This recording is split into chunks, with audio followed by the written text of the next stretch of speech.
இப்ப ஒரு 2 நாளா அதிமுகவும் அதிமுக ஐடிவிக்கும் நம்ம தளபதி விஜய் அவர்களை விமர்சனம் பண்ணிட்டு இருக்காங்க. இல்ல நான் கேக்குறேன், மனசாட்சியை தொட்டு சொல்லுங்கடா, நீங்க எல்லாம் தளபதி விஜய விமர்சனம் பண்றதுக்கு உங்களுக்கு எல்லாம் தகுதி இருக்கா? 41 குடும்பத்தையும் உலகத்துல எங்கேயும் கிடையாதுங்க.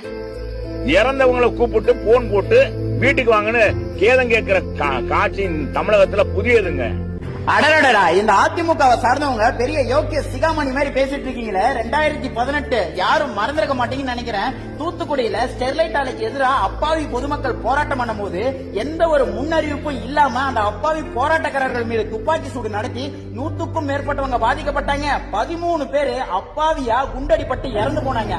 நாயை சொல்ற மாதிரி சுட்டு தூக்கி வீசிட்டு போனீங்க. அன்னைக்கு முதலமைச்சரா இருந்தது உங்க எடப்பாடி பழனிசாமி. நான் கேட்கிறேன், அப்பாவி மக்கள் போராட்டம் பண்ணும்போது அவங்க மேல துப்பாக்கி சூடு நடத்த சொல்லி எந்த புறம்போக்கு அனுமதி கொடுத்தது? சரிப்பா, அத்தனை பேரை சுட்டு நாயை சொல்ற மாதிரி சுட்டு வீசிட்டீங்க.